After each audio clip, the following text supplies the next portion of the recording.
صحابہ نے صبر کیا، انتظار کیا۔ ابھی تھوڑی دیر گزری، مولا مشکل کشا علی المرتضی رضی اللہ عنہ فرماتے ہیں میں بھی اس صحابہ کے لشکر میں موجود تھا۔ تھوڑی دیر گزری، میں نے دیکھا ایک شہد کی مکھی حضور کے کان کے قریب آئی اور بھن بھنانا شروع ہو گئی۔ سبحان اللہ۔ پھر وہ بن بناتی رہی اور واپس چلی گئی۔ مولا علی رضی اللہ عنہ فرماتے ہیں میں نے عرض کیا یا رسول اللہ صلی اللہ علیہ وسلم، یہ شہد کی مکھی کیا کہہ رہی تھی؟ اس سے پتہ چلا صحابہ کا عقیدہ تھا آقا سب کچھ جانتے، خالی انسانوں کی بولیاں نہیں، جانور، شجر، حجر، جمادات، نباتات، کائنات کی ہر مخلوق، ہر چیز کی بولی کو مصطفیٰ سنتے بھی ہیں، جانتے بھی ہیں، پہچانتے بھی ہیں، اور کرم فرمائے تو ان کی مشکل کشائی بھی فرمائے۔ تو ہمارے سامنے مکھی بیٹھے تو ہم کیا کریں گے؟ عجیب سمجھیں گے اس کو، اور سامنے والے سے نہیں پوچھیں گے، مگر وہاں امام الانبیاء تھے۔ تو صحابہ نے عرض کیا یا رسول اللہ صلی اللہ علیہ وسلم یہ شہد کی مکھی کیا کہہ رہی تھی؟ آقا علیہ السلام نے ارشاد فرمایا یہ شہد کی مکھی نے میری بارگاہ میں حاضر ہو کر سب سے پہلے تو سلام پیش کیا، پھر میرے کان میں بھن بھنانا شروع ہوئی، عرض کرنے لگی یا رسول اللہ صلی اللہ علیہ وسلم آپ کا گزر ہمارے اس راستے سے ہوا، ہم نے دیکھا آپ نے یہاں پڑاؤ کیا، پھر آپ نے دسترخوان لگانے کا حکم دیا، صحابہ نے جو کچھ تھا دسترخوان پہ ڈال دیا، اب روٹی تو موجود ہے مگر صحابہ کے سامنے سالن موجود نہیں ہے۔ آقا جب میں نے دیکھا کہ آپ بھی موجود ہو، آپ کے صحابہ بھی ہو، کھانا بھی ہے مگر سالن نہیں ہے، تو مجھ سے برداشت نہ ہوا، یہ مکھی میری بارگاہ میں آ کر کہنے لگی آقا ہمارے پاس شہد موجود ہے، اگر آپ کرم فرمائے تو کسی صحابی کو بھیج کر وہ شہد منگوا کر اس روٹی کے ساتھ بطور سالن اس کو استعمال فرما لیجیے۔ شہد کا چھتا اتنا بڑا ہے کہ ہم ساری مکھیاں مل کر بھی اس شہد کے چھتے کو اٹھا کر آپ کی بارگاہ میں لا نہیں سکتی۔ آپ کسی کو بھیجئے، وہ چلے شہد اتارے آپ کی بارگاہ میں پیش کرے، آقا اگر یہ چھوٹا سا نذرانہ آپ قبول فرما لیں گے تو یہ ہمارے لیے معراج سے بڑھ کر ہوگا۔ میرے آقا علیہ السلام نے صحابہ نے چو چرا نہیں کہی، کیوں؟ نبی سے سچا پیار کرنے والے لوگ تھے۔ آقا علیہ السلام نے مولا مشکل کشا علی المرتضی سے فرما علی اٹھو چند صحابہ کو لو جاؤ شہد لے کر آؤ۔ اب مولا علی رضی اللہ فرماتے میں اٹھا چند صحابہ کو لیا، اب وہ شہد کی مکھی کے پیچھے پیچھے جا رہے ہیں، وہ راستہ دکھا رہی ہے، مولا علی پیچھے جا رہے ہیں، صحابہ کو ساتھ لے کر گئے، ایک درخت پر پہنچے، وہاں شہد کا بہت بڑا چھتا تھا، مولا مشکل کشا نے وہ چھتا اتارا، پھر حضور کی بارگاہ میں پیش کیا۔ میرے آقا علیہ السلام نے فرمایا اس دسترخوان پہ رکھو۔ اب صحابہ نے وہ روٹی اس شہد کے ساتھ کھائی، بڑا لطف و سرور آیا۔ المختصر جب کھانے کا اختتام ہوا شہد کی مکھی دوبارہ آئی، پھر حضور کے کان میں گنگنانے لگی، بھن بھنانے لگی، بارگاہ رسالت میں کچھ عرض کرنے لگی۔ جب شہد کی مکھی چلی گئی صحابہ نے پھر پوچھا یا رسول اللہ صلی اللہ علیہ وسلم اب کیا کہہ رہی تھی، اب کیا پیش کرنے آئی؟ آقا علیہ السلام نے ارشاد فرمایا یہ شہد کی مکھی عرض کر رہی تھی یا رسول اللہ صلی اللہ علیہ وسلم اگر کسی اور چیز کی حاجت ہو تو وہ بھی ارشاد فرما دیجیے۔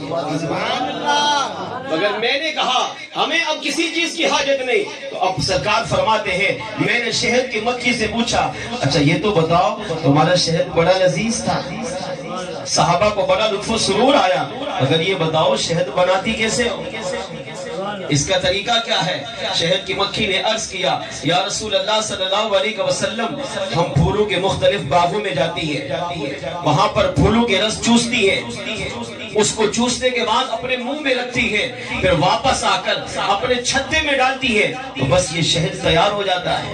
میرے آقا علیہ السلام نے اب یہ صحابہ کو سرکار بتا رہے ہیں، آقا علیہ السلام نے پھر دوسرا سوال کیا، فرمایا شہد کی مکھی یہ تو بتا باغات میں تو مختلف پھول ہوتے ہیں، گلاب کا بھی ہوگا، چنبیلی کا بھی ہوگا، اور بھی دیگر مختلف پھول ہوں گے، تو مختلف پھولوں کے جب رس چوستی ہو تو ہر ایک کا ذائقہ الگ ہوگا۔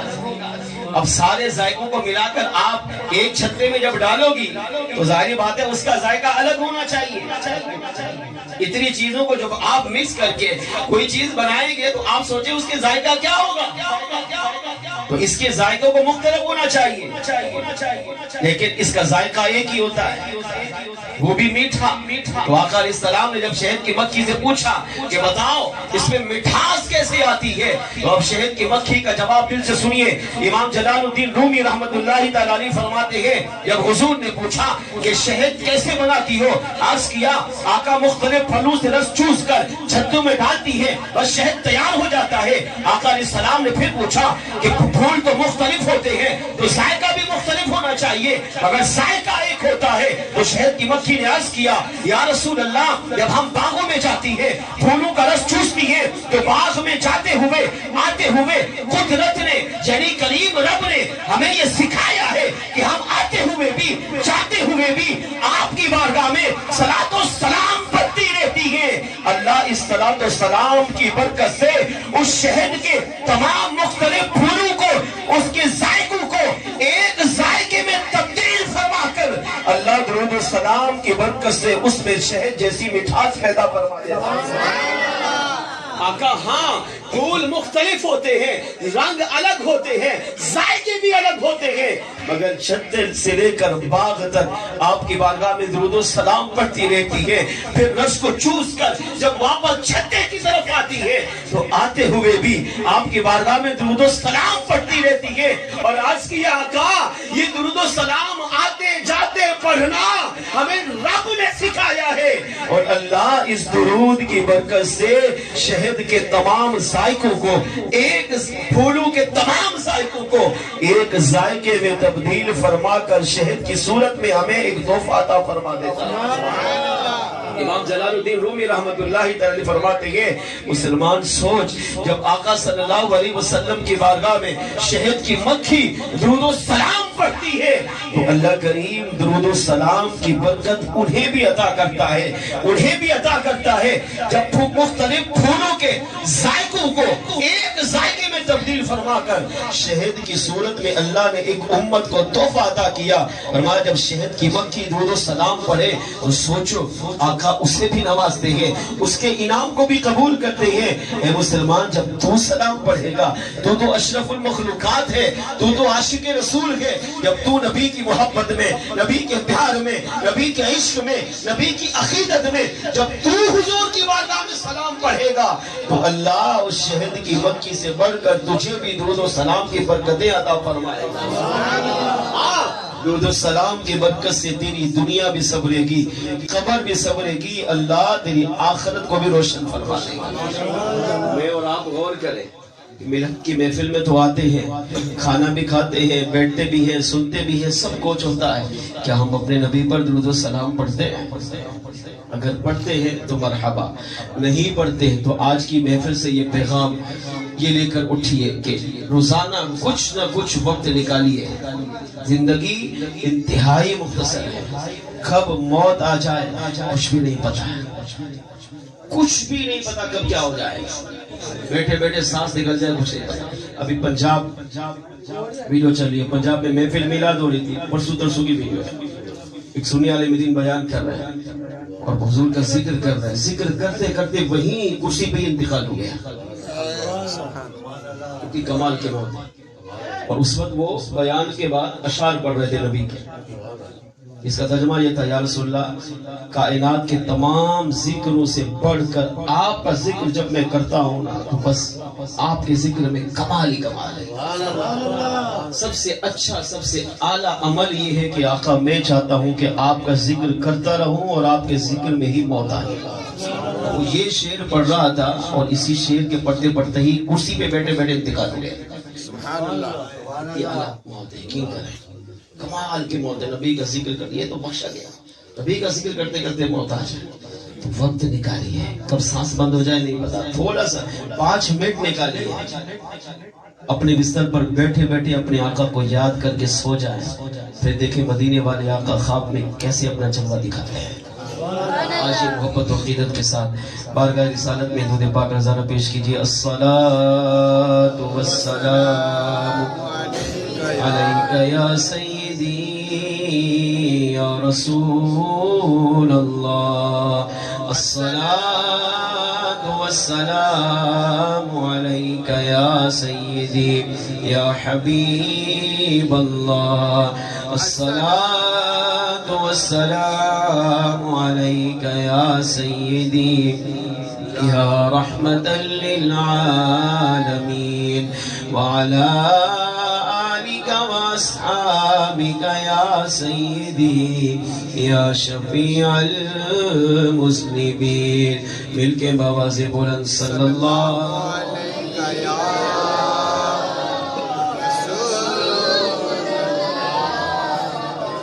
سلام عليك يا حبيب الله صلی اللہ علیک یا رسول اللہ وسلم علیک یا حبیب اللہ جسے مل گیا کملی والے کا دامن جسے مل گیا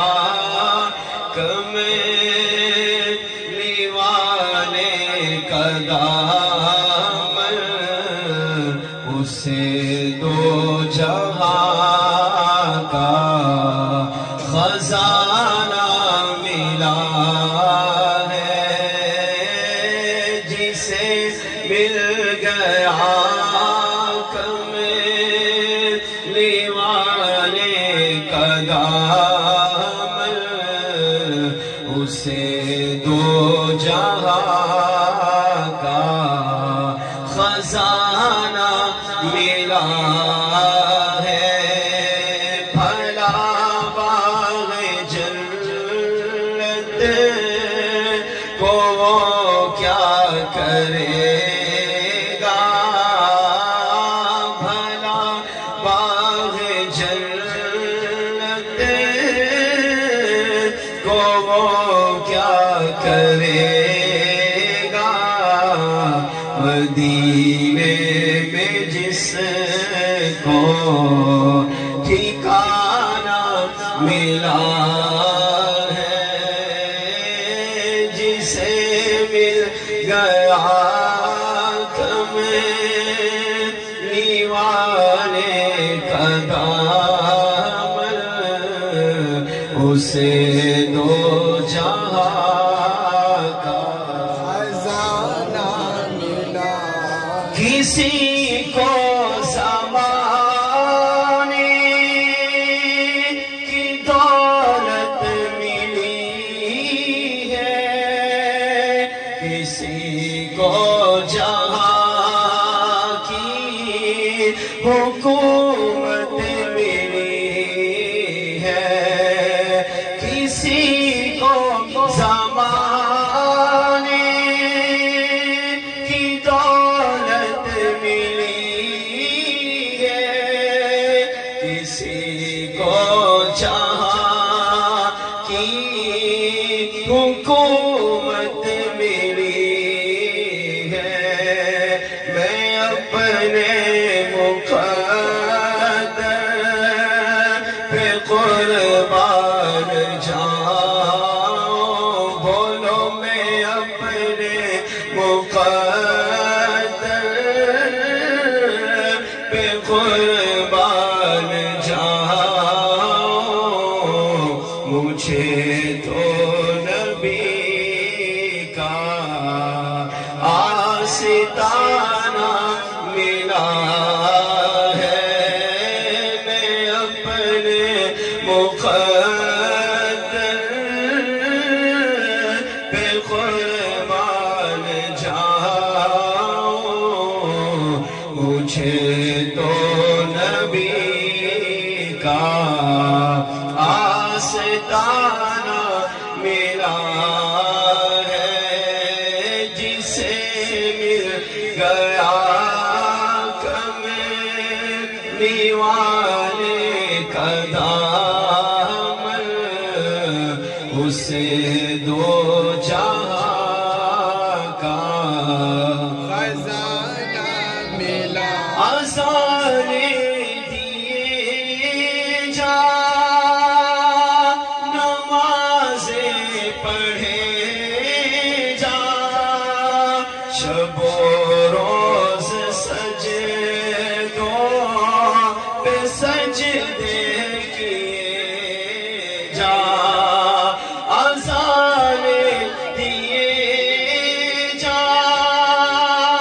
نمازیں پڑھے جا شب و روز سجدوں پہ سجدے کیے جا آزانے اسی کی نمازیں اسی کی جسے پر جتن کا گھرانہ ملا ہے ہاں زانے اسی کی نمازیں اسی کی حصے پر جتن کا گھرانہ ملا ہے میں اپنے مقدر پہ قربان جاؤں مجھے تو نبی کا گھرانہ ملا ہے ولی سے ملا ہوں علی سے ملا ہوں علی سے میں مل کر نبی سے ملا ہوں ولی سے ملا ہوں نبی سے ملا ہوں نبی سے میں مل کر خدا سے ملا ہوں خدا کی قسم میری قسمت تو دیکھو خدا کی قسم میری قسمت تو دیکھو مجھے تو نبی کا گھرانہ ملا ہے جسے مل گیا کملی والے کا دامن اسے دو جہاں کا خزانہ ملا ہے بھلا باب جنت کو وہ کیا کرے گا مدینے میں جس کو ٹھکانہ ملا ہے میں اپنے مقدر پہ قربان جاؤں مجھے تو نبی کا آستانہ ملا ہے قرآن پاک میں ارشاد فرمایا وَلَوْلَا فَضْلُ اللَّهِ عَلَيْكُمْ وَرَحْمَتُهُ اور اگر تم پر اللہ کا فضل اور اس کی رحمت نہ ہوتی لَاتَّبَعْتُمُ الشَّيْطَانَ تو تم سارے کے سارے شیطان کی پیروی کرتے الا قلیلا سوائے چند مسلمانوں کے. اس آیت کریمہ کی تفسیر میں علماء کرام نے لکھا کہ اس میں اللہ کریم نے دو چیزوں کا ذکر کیا، توجہ ادھر رکھیں، وَلَوْلَا فَضْلُ اللَّهِ عَلَيْكُمْ، اور اگر تم پر اللہ کا فضل نہ ہوتا، وَرَحْمَتُهُ، اور اگر تم پر اللہ کی رحمت نہ ہوتی تو کیا ہوتا؟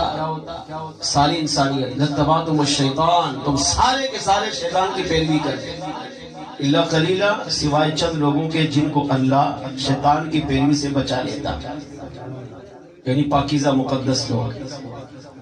علماء نے لکھا کہ اس میں اللہ نے دو چیزوں کا ذکر کیا، اللہ کا فضل، اللہ کی رحمت۔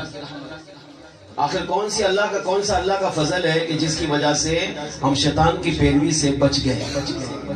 کون سی اللہ کی رحمت ہے جس کی وجہ سے ہم شیطان کی پیروی سے بچ گئے اور ہم شیطان کی نہیں رحمان کی پیروی میں لگ گئے؟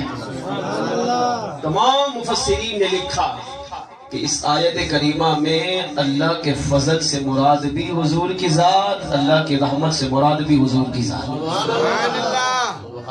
اب ترجمہ اس کا یہ بنا کہ اے مسلمانوں، اے لوگوں، اے انسانوں، اگر میں اپنے محبوب کو تمہارے اندر پیدا نہ کرتا، یعنی میرے محبوب کا میلاد نہ ہوتا، تو پھر سوائے پاکیزہ لوگوں کے ساری انسانیت شیطان کی پیروکار بن جاتی۔ شیطان سے رب نے بچایا، کس کے صدقے؟ اللہ خود فرما رہے کہ میں نے تمہیں اگر شیطان کی مکاریوں سے بچایا تو اپنے محبوب علیہ السلام کے میلاد کی برکت سے بچایا۔ میں نے تمہارے اندر تمہیں میں سے اپنے محبوب کو بھیجا، حضور آئے، اور حقیقت یہ ہے کہ آقا آئے تو آقا نے آ کر ڈوبی ہوئی انسانیت کو سہارا دیا۔ یہ ایک الگ موضوع ہے، میں اس طرف نہیں جاتا کہ جب آقا آئے تو اس وقت عرب کی حالت کیا تھی، کفار کی حالت کیا تھی۔ انسان رب کو بھی بھول چکا تھا۔ عیسیٰ علیہ السلام کے آسمان پر جانے کے بعد سرکار آئے، بیچ میں کوئی نبی نہیں ہے۔ علماء کہتے ہیں ایک روایت کے مطابق 500 سال، ایک کے مطابق 550 سال، بعد نے لکھا 600 سال، 6 صدیاں ہیں بیچ میں۔ ان 6 صدیوں میں نبی نہیں آیا۔ اب سوچیں امت کا حال کیا ہوا ہوگا۔ اس سے بڑی بد عملی، بدکاری اور کیا ہوگی کہ انسان رب کو ہی بھول چکا، شیطان کے پیروکار بن گئے۔ اللہ فرماتا ہے کہ میں نے ولولا فضل اللہ، تمہارے پاس اپنا فضل بھیجا حضور کی صورت میں، تم پر میں نے اپنی رحمت بھیجی اپنے محبوب کی صورت میں۔ آقا آئے تو ان کے صدقے اللہ نے تمہیں شیطان کی مکاروں سے بچایا، حضور کا قرب عطا کیا، اور جو امتی نبی کے قریب ہوتا گیا میرے آقا اسے رب کے قریب کرتے چلے گئے۔ یہ امتی کے لیے بہت بڑی سعادت مندی ہے کہ ہم مل جل کر اپنے نبی کا ذکر کریں، اور یہ گھر میں محفل سجانا یہ صحابہ کی سنت ہے۔ سبحان اللہ۔ اس طرح کے پاکیزہ لوگوں کا اتنی چھوٹی محفل میں، گھر کی محفل میں آنا، یہ صحابہ کی سنت ہے۔ ہر دور کے حساب سے میلاد ہوتا ہے نا، تو صحابہ کے دور میں یہ جھنڈیاں، یہ لائٹنگ، یہ چراغاں، یہ ساری باتیں نہیں تھی۔ صحابہ کیا کرتے تھے؟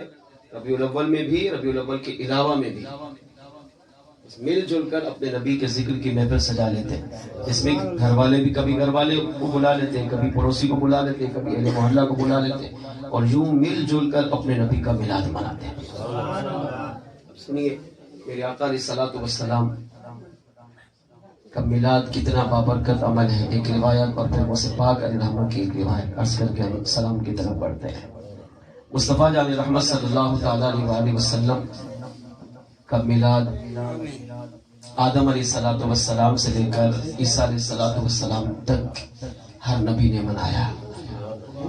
قرآن کریم میں 26 انبیاء کرام کا باقاعدہ تذکرہ موجود، اور کمال کی بات یہ کہ قرآن میں 5 انبیاء کے میلاد کو خود کریم رب نے بیان فرمایا،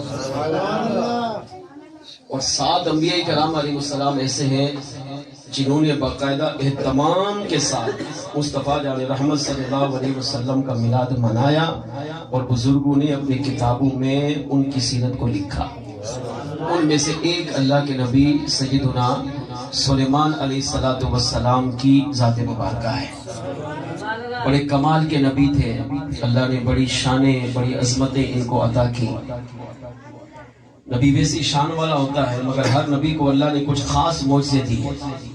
سلیمان علیہ السلام کو اللہ نے یہ معجزہ دیا کہ آپ کائنات پر حکومت کرتے تھے.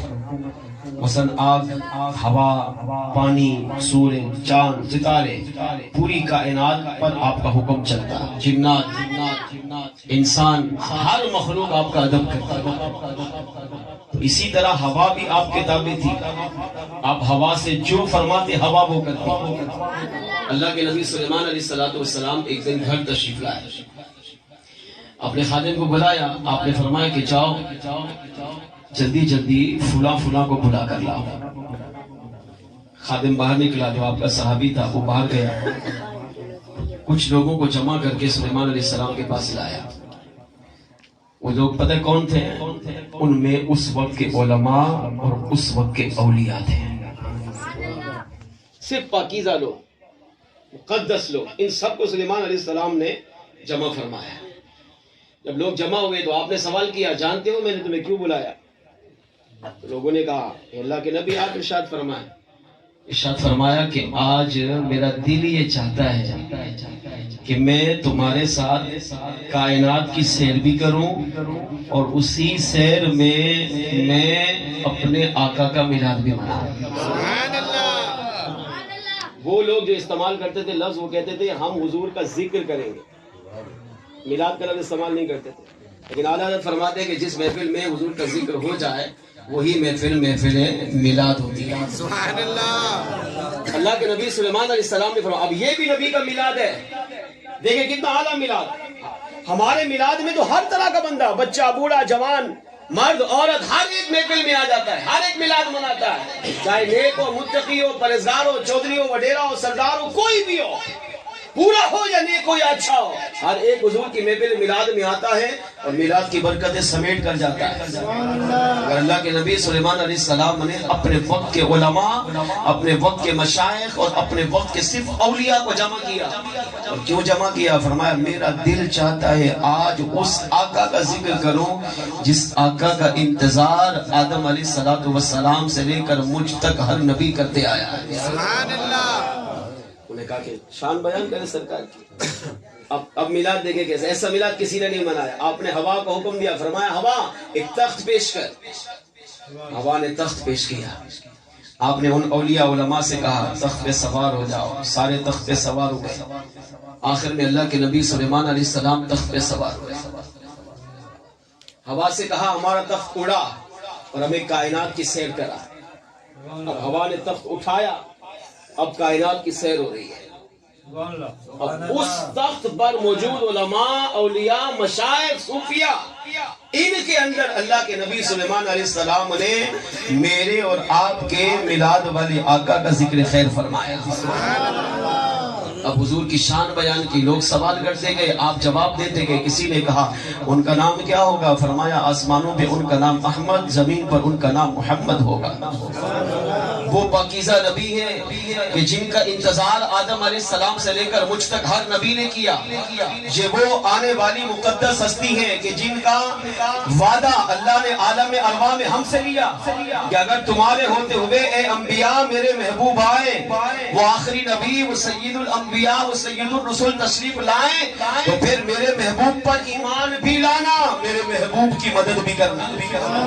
ہر نبی نے حضور کا میلاد منایا، امت کو درس دیا، آقا کا باقاعدہ انتظار کرتے رہے. جس طرح ہم پورا سال 11 مہینے ربیع الاول کا انتظار کرتے ہیں، اس سے بڑھ کر انبیاء کرام علیہ السلام نے اپنے دور میں مصطفیٰ جان رحمت کی آمد کا انتظار کرتے. کسی نے کہا ان کی شان بیان کیجئے. فرمایا ان کی اس سے شان کیا ہوگی؟ اللہ ان کو نور بنا کر بھیجے گا. وہ آئیں گے تو کائنات چمکے گی، کائنات روشن ہوگی. اللہ نے ان کے جسم کو مقدس بنایا، معطر بنایا، پاکیزہ بنایا. ان کے جسم سے بھی خوشبو آئے گی. اگر وہ کہیں اندھیرے میں تشریف لے جائیں گے تو اللہ ان کے نور کی برکت سے تاریکی کو دور فرما کر روشنی میں تبدیل فرما دے گا. المختصر کروں، سارا سفر اللہ کے نبی سلیمان علیہ السلام نے حضور کے ذکر میں گزارا ہے. چلتے چلتے ایک مقام آیا. سلیمان علیہ السلام نے اچانک ہوا سے کہا ہوا ٹھہرو. تخت نیچے ہوتا. توجہ ادھر رکھیں. ہوا رک گئی، تخت نیچے اتارا۔ سلیمان علیہ السلام نے لوگوں سے کہا سب نیچے اترو۔ اب سارے تخت سے نیچے اتر آئے، فرمایا یہاں سے پیدل چلو۔ اب لوگ پیدل چلنے لگ گئے، کافی دور گئے، پھر فرمایا اب سوار ہو۔ اب سارے پھر سوار ہوئے۔ ہوا سے کہا تخت کو اٹھا اور لے چل۔ ہوا نے تخت کو اڑایا اور پھر سفر شروع کیا۔ آگے ایک اور مقام آیا، جب آپ نے زمین پہ نظر ڈالی تو آپ نے فرمایا ہوا ٹھہر۔ ہوا رک گئی، فرمایا تخت نیچے لا، تخت نیچے لائی۔ آپ نے فرمایا سب نیچے اترو۔ اب سارے تخت سے پھر نیچے اترے، فرمایا اب سب یہاں سے پیدل چلو۔ اب سارے اولیاء، سارے علماء وہاں سے پیدل چلنے لگ گئے۔ اب سمجھ میں کسی کو نہیں آئی یہ کیا ہو رہا ہے۔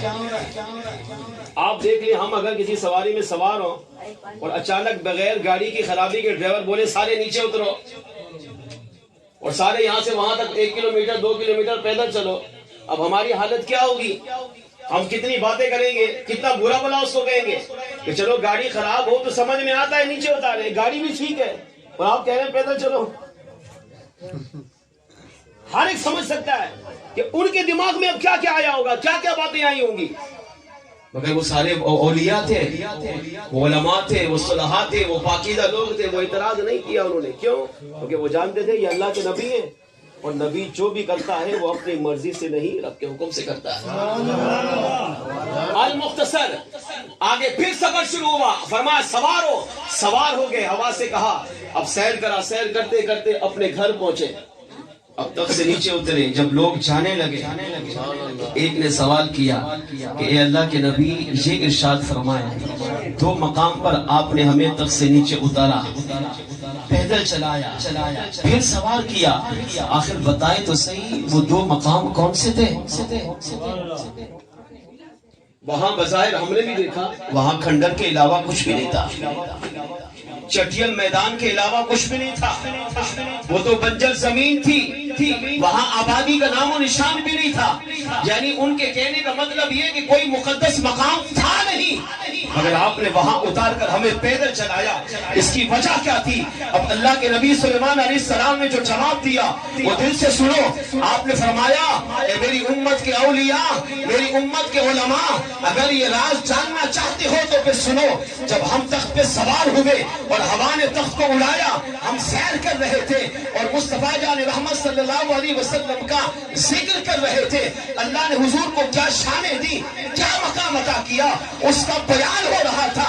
جب سفر کرتے کرتے ہمارا تخت اس جگہ پر پہنچا کہ جس جگہ میلاد والے آقا دنیا میں پیدا ہوں گے، جب حضور اس جگہ پر پیدا ہوں گے، آج اگرچہ وہ چٹیل میدان تھا، اگرچہ آج وہاں کسی کا نام و نشان نہیں تھا، مگر جس جگہ حضور پیدا ہوں گے، حضور کا میلاد ہوگا، اللہ کریم نے اس پہلی جگہ پر جہاں میں نے تمہیں اترنے کا حکم دیا، یہ وہ جگہ ہے جہاں حضور پیدا ہوں گے، اور اسی جگہ کو اللہ مکہ بنا کر مسلمانوں کے دل کا مرکز بنا دے گا۔ پہلا مقام جہاں میں نے کہا اترو، یہاں سے پیدل چلو، میری محبت نے، میرے عشق نے گوارا نہیں کیا کہ یہاں ہم اوپر سے جائیں، ہم نے یہ گوارا کیا کہ نیچے جائیں تاکہ اس زمین کی برکت بھی ہمیں مل جائے اس زمین پر مصطفیٰ جان رحمت صلی اللہ علیہ وسلم کا میلاد ہونے والا۔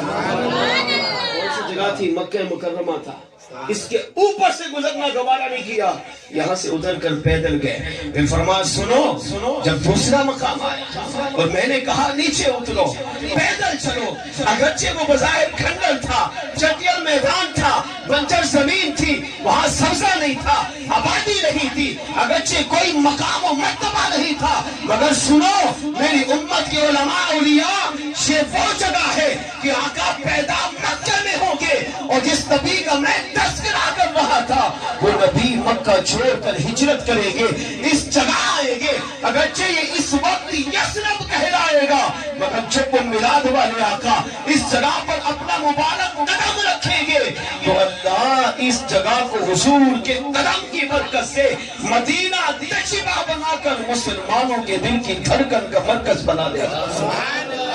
ہاں، یہ جگہ اگرچہ یثرب ہے، چٹیل میدان ہے، بنجر زمین ہے، مگر میلاد والے آقا جب مکے میں پیدا ہو کر اپنی مبارک زندگی گزار کر اسی جگہ آئیں گے، قدم رکھیں گے، اللہ ان کی برکت سے اس کو مدینہ بنا دے گا، اس کو تشریح بنا دے گا، اس کو کعبہ بنا دے گا۔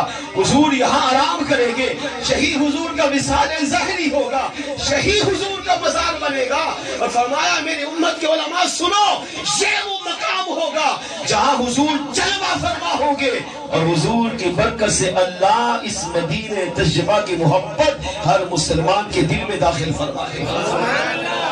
اتنی محبت کریں گے کہ اسی جگہ کو جب یہ آباد ہوگی، جب آقا آئیں گے تو اس کو دیکھنے کے لیے تڑپیں گے، روئیں گے، مچلیں گے، اور روتے ہوئے، مچلتے ہوئے، تڑپتے ہوئے اس مبارک جگہ پر آ کر حضور کی بارگاہ میں حاضری کا شرف حاصل کریں گے۔